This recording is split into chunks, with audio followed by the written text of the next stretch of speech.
Archaic Records. Hey, what's up, everybody? It's Archaic Records here with you again. My name is Jamie, coming at you from Nashville, Tennessee. And as we begin to draw the curtain on yet another year, I thought I would take this opportunity to present you with my special year-end episode in which I reveal to you my top 5 favorite records from 2023,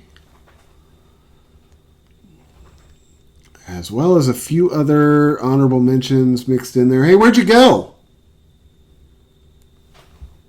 You gonna leave me alone in here? You ditch me on my own channel? Whew, that's rough, man. Some people just have no manners. Well, the joke's on you, Buster. Because now you're not going to know what my top 5 favorite records of the year are. Anyway, man, before we get into 2023, I'd like to go back. Since this channel was not in operation a year ago. Yeah, no, those are the good old days, numbnuts. You're cruising, my friend. Allow me to go back real quickly and show you my top 2 records, at least from 2022. For me, my runner-up record of the year in 2022 was by California punk rock supergroup Off with their newest record, Free LSD. This is a band that I have been following ever since their first records came out. This is a band that I absolutely love. I do believe that this is one of the best punk rock bands in the world right now. And this record, when it first came out, I had very high expectations for it. But I would say that it easily met and exceeded all of my expectations. Keith Morris is absolutely one of my heroes. I think pretty much everything that he touches turns to gold. So my runner-up record of the year for 2022 is the newest record, Free LSD, by California supergroup Off. And my record of the year for 2023, the only one in my opinion that I heard better, was by Washington, D.C. Based punk band Hammered Hulls with their second album, Careening. This record was released on Dischord Records and features Alec Mackay on lead vocals. I am a total Dischord Records wonk. Pretty much everything that label releases, I'm all about. This record is no exception. I actually just discovered this band last year when this record was released. So I had to go back and listen to their earlier record after listening to this one. This one continues to blow my mind every time I listen to it. Both of these records have been on heavy rotation in my house since last year. So those are my top 2 favorite records from 2022. Now, as far as 2023 goes, I, generally speaking, think that 2023 was a really pretty good year for music. I definitely think it was a step up from 2022. Not to suggest that there wasn't a lot of good music that came out in 2022. There certainly was. But to me, just the quantity of quality releases in 2023 was greater than that in 2022. Now, I am somebody who is always in the market for new music, whether it is new artists or new music by established artists. I am never going to be the guy standing on his soapbox yelling down at the children how music today sucks. It's simply not true. You may have to, dig a little deeper to find the oil. But, it's always there if you're willing to look for it. And I also, I do understand, though, it is kind of a fine line. You don't want to be the guy in his, 40s trying to convince all his buddies of the virtues of Taylor Swift. And on the other hand, you don't want to be the same guy, yelling at the world that there hasn't been a good band since Jethro Tull. But as far as 2023 goes, there were a lot of good records that came out this year. A lot of stuff I've been listening to in heavy rotation. Before I get to my actual top 5 records of the year, I'd like to mention a few honorable mentions, records that were kind of like right on the edge of maybe sneaking into my top 5 records of the year. One record I'd like to talk about is the newest record by Cherry Cheeks. LP2 is the name of their new record. I love this band. Sort of like a retro electro punk, a lot of reverb, great fun songs, great band. I love both of the records of theirs I've heard. Another record I really liked a lot this year was Fight Night by Girl and Girl. That was another record for a while I thought might sneak into my top 5. A band I just discovered this year, another band who I really am starting to like as I dig into their catalog a little bit, is the band Civic. I really liked their record Taken by Force. My 6th favorite record of the year was by a band called Crown Court. Their record Heavy Manners is, like I said, that was a record that just barely missed the final cut as far as my top 5 records of the year. I plan on reviewing that record on this channel next week. I hope you're able to sleep tonight. Of course, Rancid put out their new record this year, Tomorrow Never Comes. I liked the new Rancid record. I mean, these guys have pretty much been consistently pumping out the goods for 30 years. I liked the last record a lot too, Troublemaker. I do like this one better than the last one, but I think they both are better than Honor Is All We Have. But Tomorrow Never Comes, I really like it. It's streamlined, it's stripped down, it's right in your face. I enjoyed it a lot. The Adolescents, another legacy band, put out their newest record, Caesar Salad Days, this year. It wasn't necessarily my favorite record by the Adolescents, but I mean, who doesn't love the Adolescents? If you're not a fan, this thing right here is a door, and you can just exit, my friend. I love the Adolescents. Like I said, their newest record wasn't necessarily my favorite of all time, but I did enjoy it. I have been listening to it. Another older band, I don't say older band, but another established band that put out a new record this year was Anti-Flag. Their record was called Lies. They Tell Our Children. I am a huge Anti-Flag fan. I have been pretty much since they started putting out records. I'm always curious to see what the guys at Anti-Flag are doing, what they have to say. Their newest record did not disappoint. I think that's a band that has also been pumping out the consistency for the duration of their career. I loved the self-titled record by Stomper 98 that came out this year. Nothing wrong with some, straightforward boot to the seeds street punk. I loved the new Stomper 98. A couple more records real quick to mention was I really loved the new Ritual Howls record. I thought that one was really awesome. And you can't have a list of new albums without the new Soft Kill record, a band I absolutely love, a band that I have seen live a couple times. They're coming to Nashville at the beginning of the year, I think March, and I'm very excited about that.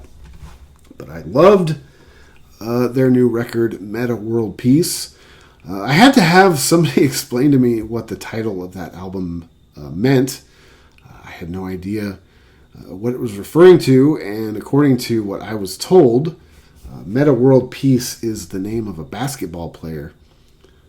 I had no idea. I'm not really a big basketball fan, but somebody explained to me that that's what it meant, and I was like, okay. So I looked it up, and apparently there's a guy named Meta World Peace.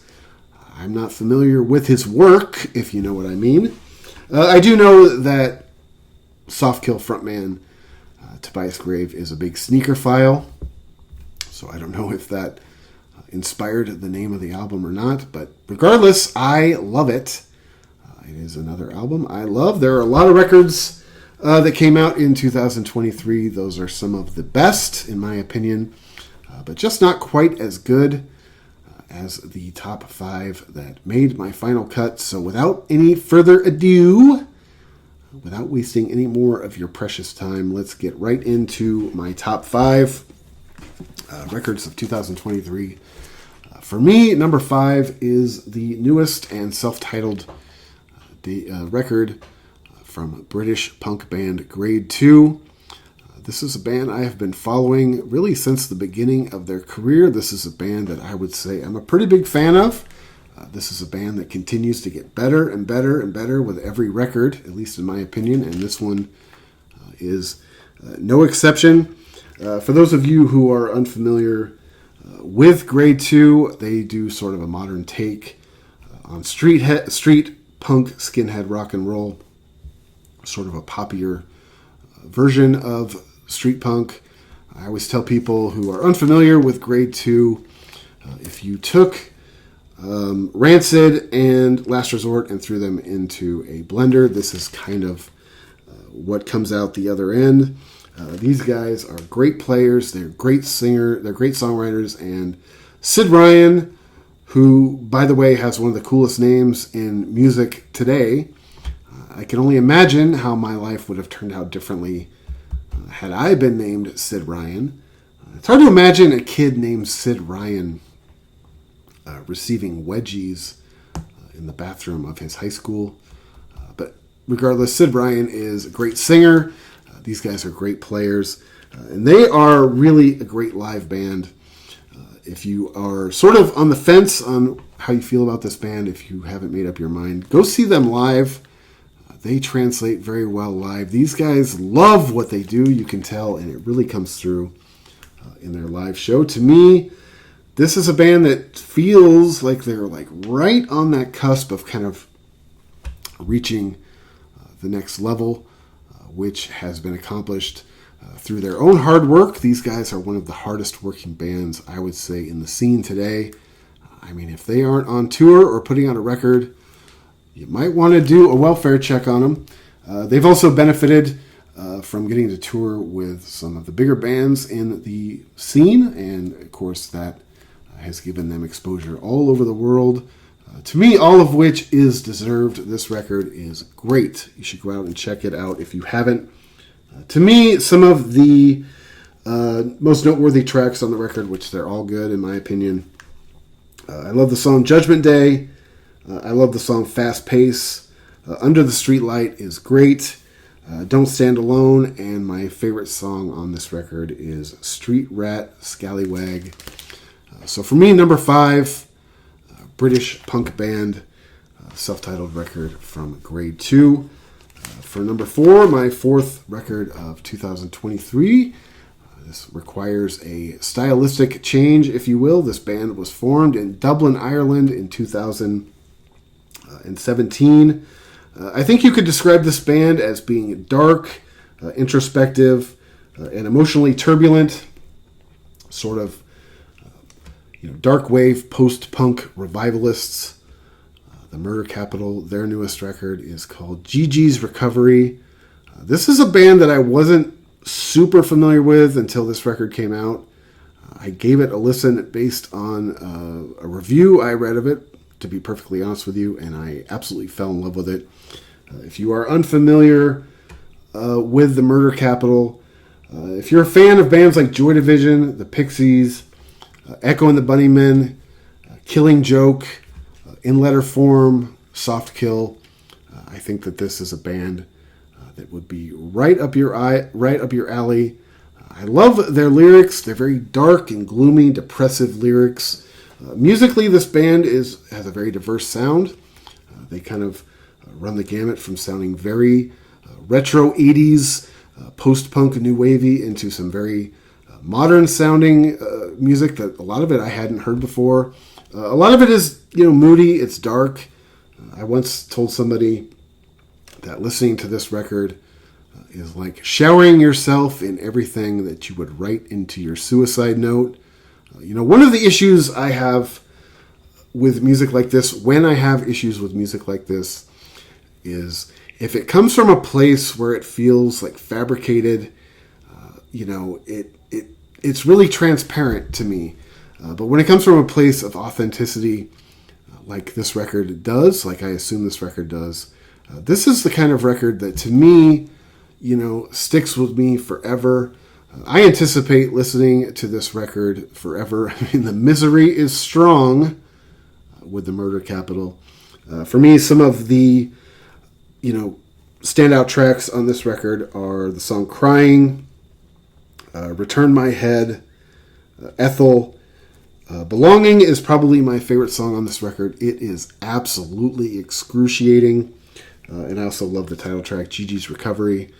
So if you haven't checked out this record by Irish post-punksters, The Murder Capital, that is my number 4 record of the year. I can't possibly recommend it enough. Now for number 3, my number 3 record of 2023, we're going to go to Atlanta, Georgia, and catch up with Street Punk's The Hanging Judge. Now, I don't have a physical copy of this record to show you, unfortunately. I ordered this record off of the Hanging Judge Bandcamp site, and as of yet, have not received it. Thanks a lot, Hanging Judge!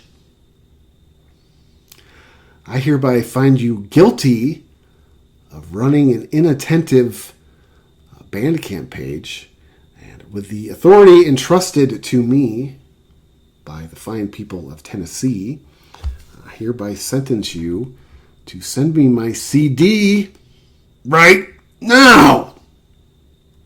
Anyway, it's not really that important. What is important is that this is my number 3 record of 2023. This is a band that I got turned on to the best and most old-fashioned way possible. That was by seeing the band live this summer at the Muddy Roots Music Festival in Cookeville, Tennessee. I had heard the name. I had heard some rumblings about the band before seeing them live. I was very excited to see them live. They played on the Sunday of Muddy Roots, and by that point of the weekend, I was pretty worn out from the sun and lack of sleep and carnival food, for that matter. But this band played on Sunday afternoon, and they were completely worth the wait. I absolutely loved their set. I should have bought the CD there at the time. I wasn't really thinking, to be perfectly honest with you. So it's not all their fault. If you like basic, straightforward, sort of East Coast American street punk, these guys are right up your alley. They remind me of bands like the Wretched Ones, which is, to me, the ultimate compliment. Terminus City, Squiggy, Disorderly Conduct, Man's Ruin. Real straightforward, to the point, no frills, no fat, just watch out because we're going to punch you in the balls. Street punk. Sometimes, you just need a little bit of anger in your life. I think these guys suffice for that. They are also very intelligent. They write good political, sing-along, anthemic punk rock tunes. This is a band I really, really, really hope come back to Nashville at some point in time now. This is such a weird market. Nashville's such a weird market for, unestablished punk type music. Nashville's great in a lot of ways, Music City, but for touring music, Nashville is a great place. If you are a legacy artist or an established name, or if you play some sort of countrified bullshit. But for music like this, these shows don't tend to draw super well in Nashville. So I'm hoping that the Hanging Judge do make it out here. Like I said, I got to see them live at the Muddy Roots Music Festival. They completely blew me away. I highly recommend checking them out. And if you ever see an opportunity that they might be coming to your area, give them a shout out. So for me, that's my number 3 record of the year, the self-titled album by Atlanta Street Punks called The Hanging Judge. Now for number 2, for me, for 2023, my runner-up album of the year. This is an album that I just did a review on a couple days ago. This is a French band, French power pop, pop punk, sort of pop street punk band called The Choices, featuring Jenny Wu on vocals. This album is called Vice and Virtue. I'm sort of embarrassed to say that this is a band that I just very recently sort of discovered when it was announced that they were going to be doing some shows in January with the almighty Evil Conduct. I saw this artwork on a Evil Conduct show flyer, and I thought, man, I have to hear what this band is all about. If you're unfamiliar with the Choices, to me, they're kind of a combination of bands like Red Bricks, Evil Conduct. The Interrupters, I think, is a pretty obvious comparison. Booze and Glory, Man's Ruin, and of course, the Distillers. If you are familiar with Jenny Wu as a solo artist, it's some of her, it's her on vocals. It kind of gives you, the basic idea of what to expect. One thing I like about this record, I like pretty much everything about this record, but it sort of defies, straightforward classification. Like I said, you could sort of say it's power pop, pop punk, pop oi, but it's got a little bit more of a serrated edge. It's danceable and catchy, but at the same time, it's very anthemic. Good, drinking, fighting type music. I really love this record. I love the production on this album. I love the band's playing. And I've always been a huge fan of Jenny Wu's vocals. Now, some of the stuff she's done over the years, generally, I would say I'm a pretty big Jenny Wu fan for the most part. There's a few things over the years that she's kind of like lost me on. But I think this is one of the best records that she's ever done. And this is a band, like I mentioned, with The Hanging Judge, who I have seen. This is a band I really hope I get an opportunity to see, somewhere over here in the near future. Like I said, Nashville's not necessarily the greatest city for shows like this, kind of underground, unestablished, punk shows isn't really, this isn't really the place for those shows to thrive. But a lot of these shows, while they may sort of skip out on Nashville, a lot of these bands will end up playing places like Memphis and Birmingham, and of course Atlanta. Everybody goes to Atlanta. I would be willing to travel to see this show, so hopefully I get that opportunity. This is my number 2 record of 2023. A band I'm very excited about, a band I just discovered. This was their second record. They have a record that came out in 2021 also called Beautiful Days. Man, you have to check out Vice and Virtue by The Choices, which brings me to my number 1 record of 2023. I know what you're thinking. Thank God it's almost over. Man, we're going to have a problem today, friend.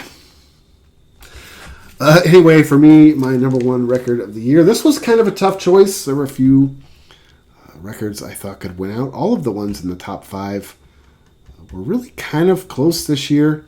But to me, at the end of the day, this is my favorite record of 2023. A record which I've only been listening to for a short period of time, but I absolutely love it. The band is called Sweeping Promises, and the album is called Good Living Is Coming for You. This is a band that was originally from Boston, Massachusetts. They are now living and working out of Lawrence, Kansas. This is a band that continues to perfect their unique blend of sort of lo-fi 80s punk with elements of new wave and pop and a truckload of reverb and nostalgia. But it does give them a very unique sound. Imagine taking, Devo, post-punk era Cure, Wall of Voodoo, Bikini Kill, 45 Grave, and X-Ray Specs, putting all of that in a blender. What you get is really a unique sounding, exciting young band. Now these 2 artists that are in this band, Lyra Mundell and Caulfield Schnug, I think I'm pronouncing that right. Probably not. I'm terrible at names. They've been in a bunch of different projects. Hopefully they will invest a little bit of time in the Sweeping Promises record. They put out a record also in 2020 called Hunger for a Way Out, which I've just actually started listening to, which is great. but I actually do like this one better. For me, this is my top number one record of 2023. Like I said, it's kind of like early Devo meets Riot Girl with a little bit of 45 Grave and some Polystyrene. I mean, how great are all of those artists individually? You blend them together, and in my opinion, you blend them together well. And this is a very special record. This is a record that I will probably be listening to for a very long time. I'm very curious to see if they keep this project going. Like I said, the two, co-conspirators, if you will, they have a tendency to sort of start and stop different projects, but I'm really hoping that they keep this one going. I'd love to see what they end up doing with it, if it evolves, where it goes, because I think the first two records, Hunger for a Way Out and this one, are incredible. So if you haven't listened to Sweeping Promises, if you haven't heard this record, man, please do. For me, a few of the standout tracks on this record are Eraser, which was the first song I ever heard off this record. Shadow Me is amazing. I love the title track. Good Living Is Coming For You. Walk in Place is my favorite song off of this record. You Shatter and Can't Hide It are a couple other ones that stand out to me, but pretty much that entire record, in my opinion, is, as they say, the balls. Anyway, man, if you enjoyed this list, if you have any interest in any of these bands I just talked about, you might want to head over to the Archaic Records Spotify page. I have curated a best of 2023 playlist featuring 50 of my favorite songs from 2023. Now, don't everybody rush over there all at once. You don't want to crash the site. Take your time. It'll be there. It's not going anywhere. But it'll give you a better idea of a lot of the music I was listening to in 2023. Apart from that, those are my top 5 favorite records of 2023. I'm very excited to see what 2024 has in store. Like I said, I'm always in the market for new music. You should be as well. Not telling you how to live your life here, but always be open to listening to new artists and new music by established artists. I think all 5 of these records are as good as anything I've heard in quite a while. Anyway, man, thank you so much for checking out this video. This is Archaic Records. My name is Jamie, coming at you from Nashville, Tennessee. Be sure to go out and support your local record store. Check out all 5 of these records from 2023. Be sure to check back every week for Morrissey Monday, my weekly celebration of all things Morrissey and the Smiths, as well as other record content throughout the week. And until next time, my friends, I will talk to you then.